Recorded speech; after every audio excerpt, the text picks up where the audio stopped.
Bienvenido, bienvenida a Derecho al alcance de todos, el podcast que ayuda a abogados y estudiantes de derecho a alcanzar su mejor versión como profesionales diferenciales y te acerca al derecho de forma sencilla y puntual. En este episodio vamos a hablar sobre los derechos de autor y para eso nos acompaña una experta. Estoy hablándoles de Marcela Palacios. Marcela, bienvenida a Derecho al alcance de todos. Hola Verónica, muchísimas gracias por la invitación al podcast.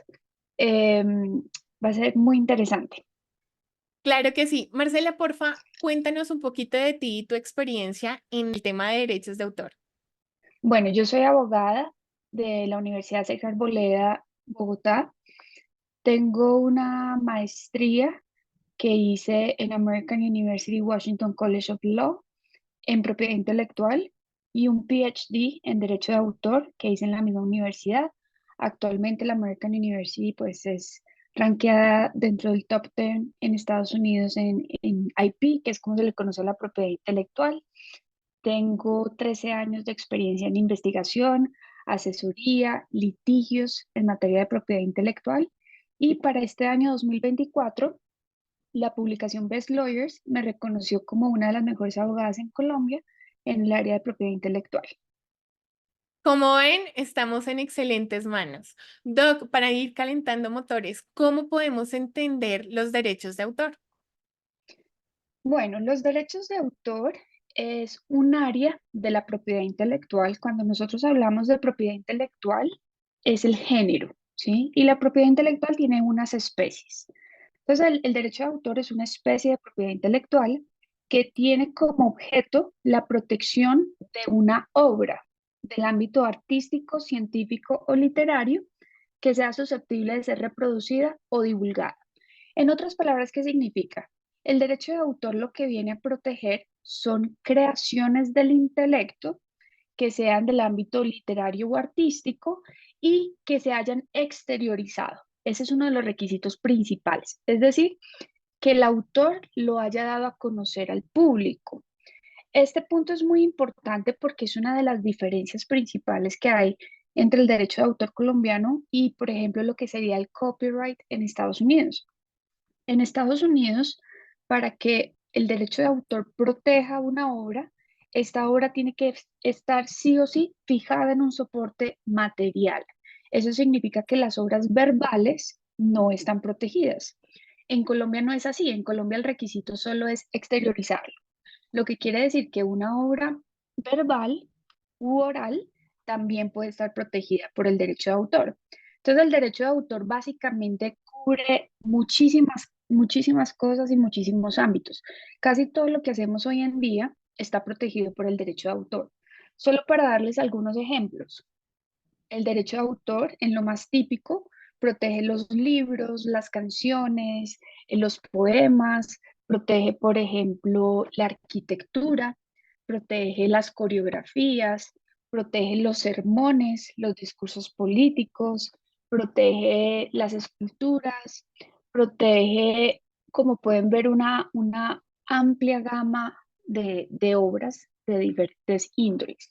Entonces, básicamente es eso el derecho de autor. Doc, dentro de tu práctica, ¿cuál podrías decirnos que es tu top 3 de preguntas frecuentes sobre derechos de autor? Bueno, esta es muy referida a unas, digamos, percepciones erróneas que hay del derecho de autor. Resulta que el derecho de autor, y esto lo hago como introducción para que nos vamos ubicando en la consulta, el derecho de autor no requiere registro para proteger. Entonces basta que una persona cree la obra protegida que cumpla con los requisitos para obtener protección y el derecho de autor automáticamente lo protege. ¿Cuáles van a ser esos requisitos para poder tener protección? Los que yo les acabo de mencionar. Que sea una obra original, eso no significa que sea una obra única, sino que la haya creado el autor y no se la haya copiado. Eso es lo que significa la originalidad. Que sea del ámbito artístico, científico o literario. La ley no nos define cada uno de estos ámbitos, pero digamos que la doctrina ha entendido que Si es del ámbito artístico, es algo que evoca belleza. Y eso no significa que sea lindo. Las cosas feas también evocan un sentimiento de belleza. Y del literario, que se exprese por signos convencionales, ya sea de manera escrita o de manera verbal, y que sea susceptible de ser divulgado o reproducido, es decir, que se haya exteriorizado. Si alguna creación cumple con estos requisitos, entonces está protegida por el derecho de autor. Acá entonces viene la consulta, una de las consultas que por lo general casi siempre me repiten es, si yo no he registrado, ¿estoy protegido o tengo que registrar mi obra para que el derecho de autor me proteja? Esa es una de las principales consultas y la respuesta es no, por lo que les acabo de decir. El derecho de autor no exige formalidades. El derecho de autor basta que se haya creado esta obra que cumpla con los requisitos legales y entra a proteger. Por eso es que el derecho de autor protege muchísimas cosas. Ahora, sí existe un registro de derecho de autor que se realiza ante la Dirección Nacional de Derecho de Autor. La pregunta sería entonces, ¿vale la pena realizar este registro? Y mi respuesta siempre es sí, porque el registro es un medio probatorio muy importante. Cuando tú llegas a un pleito con tu obra registrada, vas con un territorio ganado inmensamente, porque no tienes, por ejemplo, que probar que tú eres el autor, no tienes que, ya el registro dice la fecha de creación, ¿sí? Y es una herramienta muy importante en un proceso de infracción. Entonces yo diría que otra duda que también está relacionada con una interpretación errónea del derecho de autor es que muchas veces está en la consulta de ¿qué hago para que no me roben mi idea? ¿Sí? O me robaron mi idea, ¿sí? Y acá es muy importante porque el derecho de autor tiene límites en lo que puede proteger. Entonces, el derecho de autor protege la forma en que una obra es exteriorizada. ¿Eso qué quiere decir? La manera en la que la obra es realizada, pero no protege las ideas. Las ideas son libres de apropiarse, ¿sí? Las ideas la puede usar cualquiera, ¿sí? Por ejemplo, la idea de un amor imposible, donde los hijos de dos familias se enamoran, es libre. Cualquiera puede hacer una novela, escribir un cuento, lo que sea. Pero la obra como tal de Shakespeare, de Romeo y Julieta, no se puede copiar, porque esa ya es la materialización de la idea, esa es la obra, ¿sí? Entonces yo siempre digo, bueno, si uno tiene una idea valiosa, lo ideal es no contarla. O si se va a contar, pues toca tomar algunas medidas, como tener un acuerdo de confidencialidad, un acuerdo de no competencia. Si alguien le cuenta a usted una idea valiosa y usted la quiere usar y no ha firmado ninguno de estos documentos, la podría usar, porque las ideas son libres de apropiarse.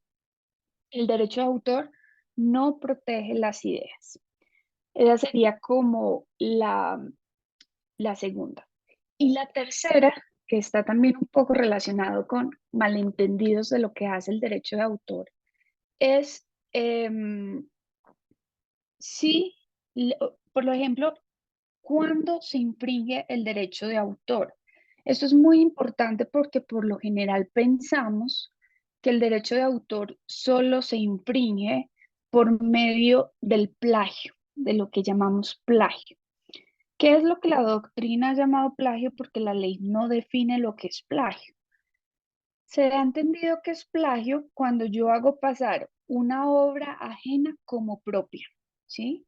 Y acá hago la aclaración que es una obra ajena y no una idea ajena, como suelen decirlo, porque acuérdense que las ideas son libres de apropiarse. Cuando yo hago pasar una obra ajena como propia, estamos frente a lo que la doctrina ha entendido como plagio. Si nosotros nos referimos al plagio desde una perspectiva de infracción del derecho de autor, encontramos que el plagio principalmente es una infracción a lo que se le conoce como el derecho de paternidad y el derecho de reproducción. Esto se los digo porque el plagio no es la única manera de infringir el derecho de autor. Cuando yo llego y cojo una obra y sin autorización hago cierto uso de esa obra, puedo estar en una infracción. ¿Cómo qué tipos de uso? Por ejemplo, que yo googleé una imagen, supongamos una imagen de Bogotá, de la Plaza de Bolívar, una foto, cojo esa foto y la uso en mi blog personal para ilustrar. Y abajo de la foto pongo el nombre del autor. Entonces la gente cree que por el hecho de poner el nombre del autor no hay infracción y eso no es verdad. En ese caso, existen diversos derechos exclusivos del autor y puede haber una infracción por haber hecho una reproducción no autorizada, haber hecho una comunicación pública no autorizada.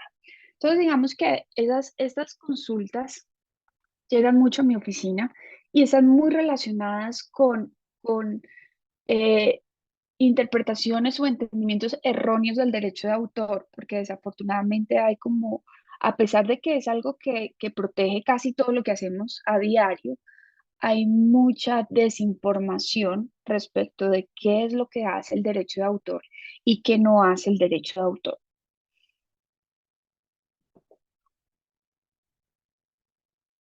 Ahí tocaste varios temas que habían dejado en la cajita de preguntas, precisamente sobre el tema de las ideas.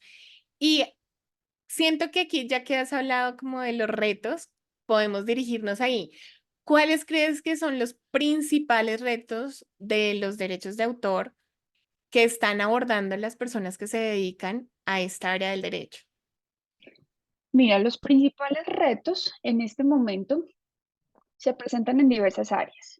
El primero, la propiedad intelectual en general y especialmente el derecho de autor, es un área del derecho que se ve muy influenciada o impactado por los cambios tecnológicos. Es más, los cambios tecnológicos, empezando por el nacimiento de la imprenta, fueron una de las razones para el nacimiento del derecho de autor, que impulsaron el nacimiento del derecho de autor. Entonces, desde su nacimiento, la tecnología ha impactado mucho en el derecho de autor. Hoy en día, una de las dificultades más grandes que hay es todo este boom de la inteligencia artificial. ¿Qué pasa con la inteligencia artificial? ¿Qué pasa con esas obras que crea la inteligencia artificial? ¿Qué pasa con el entrenamiento del algoritmo de la inteligencia artificial? ¿Sí? Todos estos son cuestiones que los expertos en derecho de autor se andan preguntando y andan tratando de contestar. Eso es actualmente, pero la tecnología siempre ha puesto de cierta manera dificultades en el mundo del derecho de autor. Pensemos, por ejemplo, lo que pasaba anteriormente. Cuando yo era chiquita, iba al colegio, existía algo que se llamaba Ares y Kazaa. Y en esas plataformas uno bajaba música de manera gratuita e ilegal desde el punto de vista del derecho de autor. Esas plataformas peer-to-peer también representaron en su momento un choque para el derecho de autor y todo un avance, porque cada vez que se presenta como algo así de la tecnología que tiene una acogida muy grande, hace que el derecho de autor empiece a analizarlo, empiece a abordarlo y empiece a encontrar soluciones de cómo pueden coexistir ambas. Entonces, hoy en día estamos frente a una dificultad grande, un reto grande en el mundo del derecho de autor, que es básicamente la inteligencia artificial, ¿sí? Precisamente por las dos cosas que yo les mencionaba. La autoría de las obras generadas por inteligencia artificial tiene un autor, lo puede utilizar, no lo puede utilizar, pero una discusión mucho menos abordada y es que el algoritmo de una inteligencia artificial no crea una obra de la nada. Para poder que el algoritmo logre crear una obra, ese algoritmo tiene que ser entrenado con el tipo de obras que posteriormente va a crear. Entonces, por ejemplo, miremoslo en la música. Si yo quiero que el algoritmo de inteligencia artificial cree una canción, que ustedes saben que ya hay muchas plataformas para hacer eso, yo primero tengo que entrenar el algoritmo con muchas canciones. Y ese algoritmo hace todo un proceso de ver, de aprender ritmos, de aprender cosas a través de pequeñas reproducciones. Y a veces está la pregunta, ¿qué pasa si el algoritmo saca de pronto una canción muy similar a la canción que fue utilizada para entrenar el algoritmo? Deben pedir permiso para poder entrenar el algoritmo, ¿sí? Son discusiones muy complejas en el mundo del derecho de autor y que actualmente lo estamos dando. Entonces yo diría que la tecnología es uno de los retos que se presenta hoy en día al derecho de autor pero que el derecho de autor está acostumbrado. Otro reto es más desde el punto de vista de las reclamaciones al derecho de autor. ¿Qué es lo que pasa? Si yo me voy como a la base del derecho de autor para que lo entendamos, el derecho de autor les decía que que protege las obras originales del ámbito artístico, científico o literario que pueda ser susceptible de ser divulgado o reproducido, ¿sí?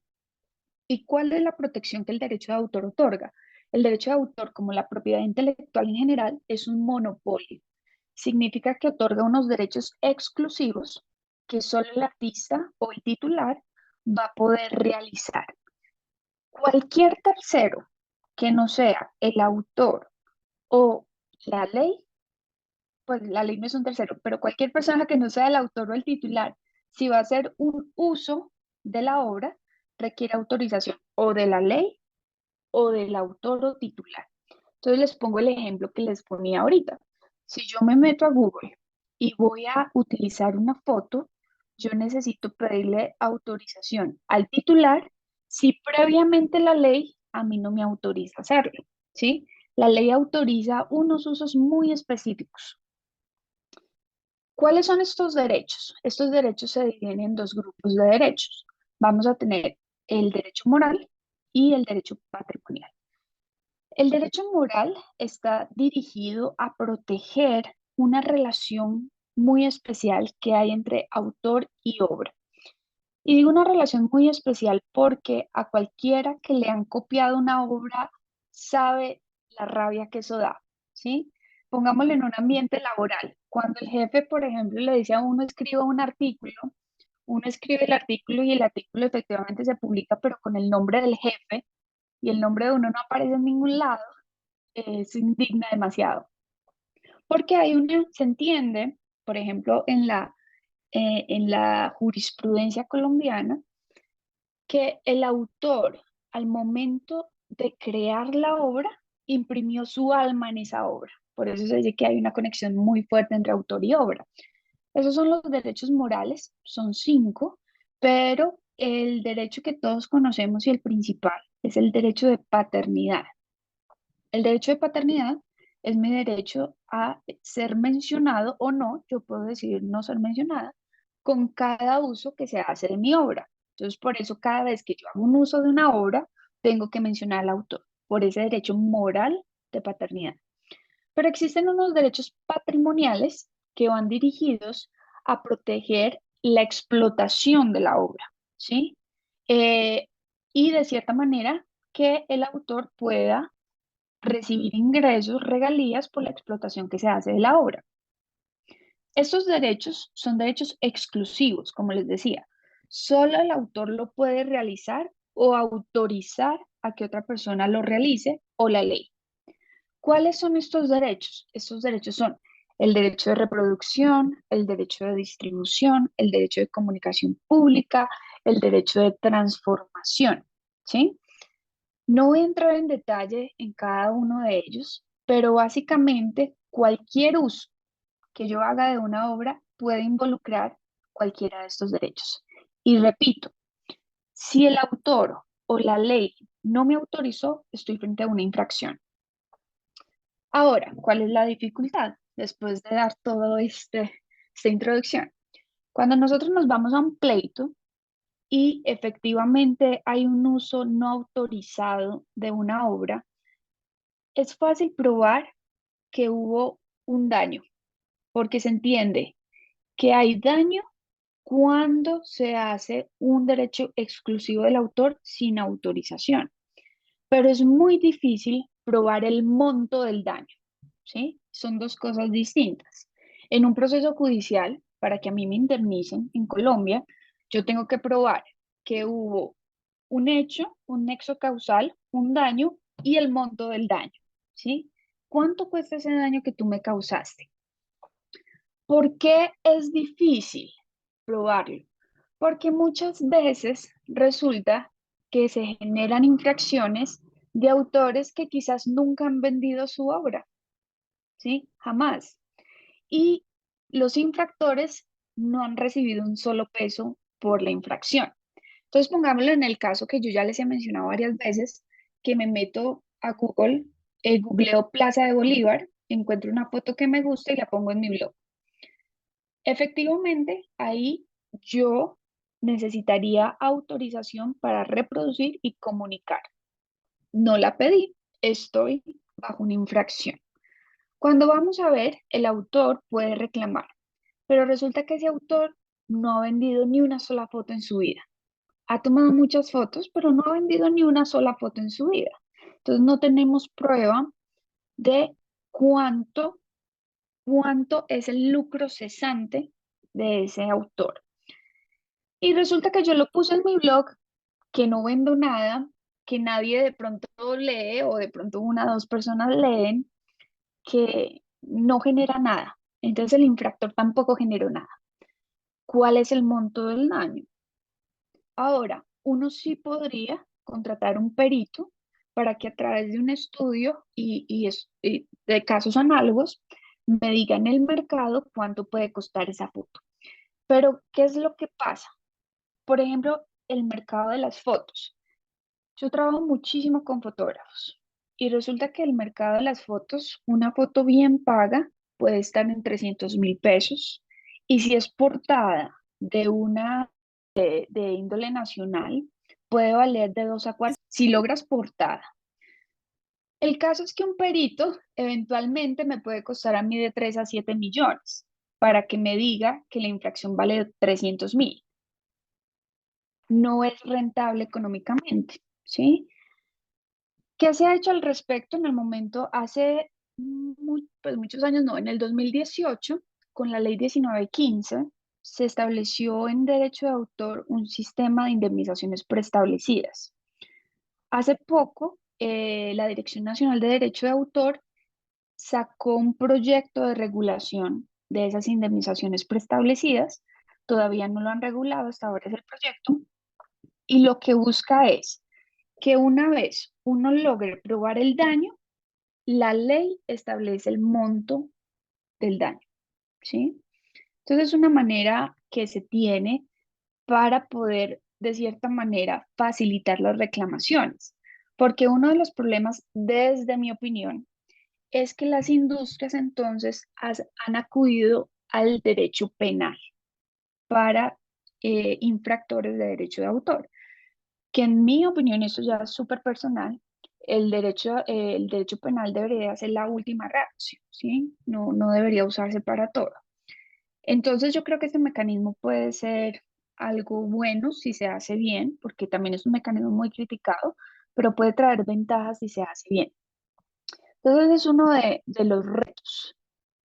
Y finalmente, otro de los retos que hay está también muy relacionado con la tecnología y con el Internet, porque es que ahora la mayoría de usos se hacen con el Internet y puede ser que, como cualquier cosa que sucede en Internet, la reclamación o la afectación eh, se haga en otro país, diferente al que está el artista. Y he tenido muchos casos. Entonces, por ejemplo, tenemos artistas colombianos que quizás los están plagiando en Rusia, ¿sí? Solo que tú tienes acceso al plagio o a la infracción desde Colombia, ¿sí? Ahí reclamar es muy difícil, pues porque lo ideal es reclamar donde está el infractor. Entonces te tocaría ir a Rusia he tenido casos donde el infractor está en México. Entonces ahí toca acudir a una red de aliados jurídicos en diferentes países para que te ayuden, pero muchas veces los costos son grandes, hay dificultades con el idioma y muchas cosas relacionadas. Entonces yo diría que esos son como los tres retos. Doc, de la mano de este último que hablabas del tema de Internet, una pregunta que me ha llegado también en la cajita cuando dije que iba a hacer este podcast, bueno, este episodio del podcast, era qué pasa con las redes sociales, porque dentro de las actividades que hacemos ahora los abogados que ya estamos súper inmersos en redes, es crear nuestras plantillas de contenido, ¿no? Y vemos que cuando resultan llamativas, tienen buenos resultados, se empiezan a replicar y entonces vemos colegas que solo le cambian el color, por ejemplo, y el logo y utilizan exactamente la misma plantilla. Ahí también habría una protección desde los derechos de autor. Mira, ahí hay una protección, efectivamente, si es una obra original del ámbito artístico, científico, literario, susceptible de ser divulgada, reproducida, hay protección. ¿Qué es lo que pasa? Cuando yo subo una obra a una red social, también estoy aceptando unos términos y condiciones. Entonces, en los términos y condiciones, habría que entrar a analizar en cada plataforma si yo estoy autorizando ciertos usos. Por lo general, las plataformas permiten como el reposting, ¿sí? Pero si hubo un acto en el que yo descargo, transformo y subo, probablemente no esté autorizada por los términos y condiciones y haya lugar a una infracción. Entonces, tocaría ver acá si, dependiendo de cada una de las plataformas, dependiendo del contenido que se usó, si podemos hablar de una infracción. Y esto es una duda muy importante porque a veces la gente piensa que lo que está en Internet es gratis y libre, ¿sí? Y eso no es así. El hecho que una obra esté en Internet no significa que yo la pueda coger y hacer cualquier uso, ¿sí? El hecho que esté en Internet simplemente significa que se escogió ese medio de difusión, pero puede seguir estando protegida por el derecho de autor. Gracias. Doc, ¿qué recomendación le harías a los estudiantes de derecho o colegas recién graduados que están pensando en meterse en el área de los derechos de autor? Bueno, lo que yo diría es que el área de los derechos de autor es un área que a pesar de ser muy antigua, por lo general tenemos en la mente que es algo muy novedoso, ¿sí? Es como una concepción que tenemos. Pero el derecho de autor, el primer tratado de derecho de autor es de 1886, de hace mucho tiempo. El derecho de autor, en mi opinión, es una de las áreas del derecho del futuro, porque todo lo que hacemos hoy en día, todo lo relacionado con tecnología, todo lo relacionado con redes, con Internet, tiene mucho que ver con el derecho de autor. Entonces, creo que es un área que todavía hay bastante campo, es un área que, a pesar que cada vez nos especializamos más en el mundo del derecho de autor, todavía hay campo para mucha gente. Es un área muy divertida desde mi punto de vista, porque los casos giran en torno a canciones, giran en torno a pinturas, a obras audiovisuales, que a mí eso me gusta bastante. Entonces, es un área muy interesante y que todavía tiene mucho para evolucionar, porque cada vez nosotros nos volvemos más consumidores de contenido, pero creadores de contenido también. Y en la medida en que consumimos y creamos contenido, está involucrado el derecho de autor. Doc, si queremos encontrarte a ti en redes sociales o agendar una consulta porque tenemos un caso que te queremos presentar, ¿dónde te encontramos? Bueno, pueden buscarme en la página de mi oficina, que es www.palacioabogados.com, o pueden encontrarme en LinkedIn como Marcela Palacio Puerta. Gracias, Doc. Muchísimas gracias por este espacio. De verdad, muy valiosos tus apuntes y las puertas quedaron abiertas para ti en cualquier momento que quieras discutir algún tema. Muchísimas gracias, Verónica, a ti por invitarme y quedo pendiente de cualquier cosa. Y a ti que te quedaste hasta aquí, quiero invitarte a que le des al botón de suscribir si aún no lo has hecho. Recuerda que me encuentras en redes sociales como Derecho al Alcance de Todos. Sin más, te habló Verónica Laverde. Nos vemos en unos días.